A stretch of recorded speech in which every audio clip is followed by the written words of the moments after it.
India आघाडीचे राष्ट्रीय नेते आणि मार्क्सवादी कम्युनिस्ट पक्षाचे महासचिव माजी खासदार कॉम्रेड सीताराम येचुरी यांना श्रद्धांजली अर्पण करण्यासाठी इंडिया आघाडी आणि महाविकास आघाडीच्या वतीनं काँग्रेस कमिटी कार्यालयात शोकसभा आयोजित करण्यात आली होती।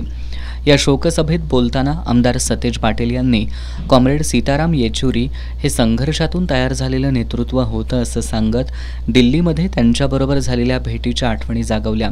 सध्या इतिहास बदलण्याचा प्रयत्न सुरू असल्याच्या काळात कॉम्रेड येचुरी यांची वैचारिक लढाई सुरू ठेवणं हीच त्यांच्यासाठी खरी श्रद्धांजली ठरेल असंही आमदार सतेज पाटील यांनी नमूद केलं।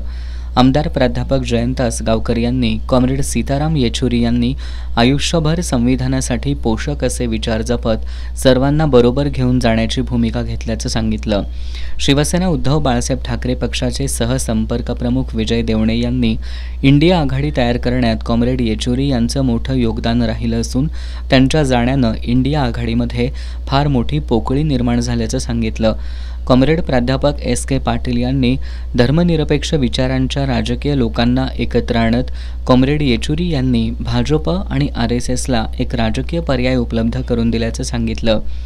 यावेळी राष्ट्रवादी काँग्रेस शरदचंद्र पवार पक्षाचे जिल्हाध्यक्ष V.B. पाटील, राज्य सरकारी मध्यवर्ती कर्मचारी संघटनेचे राज्य संघटक अनिल लवेकर, कॉम्रेड सुभाष गुरव, शेकापचे शहर चिटणीस बाबूराव कदम, राष्ट्र सेवा दलाचे भरत लाटकर, कॉम्रेड दिलीप पवार, कॉम्रेड माया पंडित, कॉम्रेड सतीशचंद्र कांबळे यांनी मनोगत व्यक्त करत कॉम्रेड सीताराम येचुरी यांना श्रद्धांजली वाहिली। यावेळी ठाकरे गटाचे उपनेते संजय पवार, जिल्हा परिषदेचे माजी अध्यक्ष राहुल पाटील, मराठा महासंघाचे राष्ट्रीय उपाध्यक्ष वसंतराव मुळीक, कॉम्रेड अतुल दिघे, कॉम्रेड सुभाष जाधव, माजी नगरसेवक तौफिक मुल्लानी यांच्यासह इंडिया आघाडीतील सर्व घटक पक्षांचे पदाधिकारी, महाविकास आघाडीतील घटक पक्षांचे पदाधिकारी, कार्यकर्ते मोठ्या संख्येनं उपस्थित होते।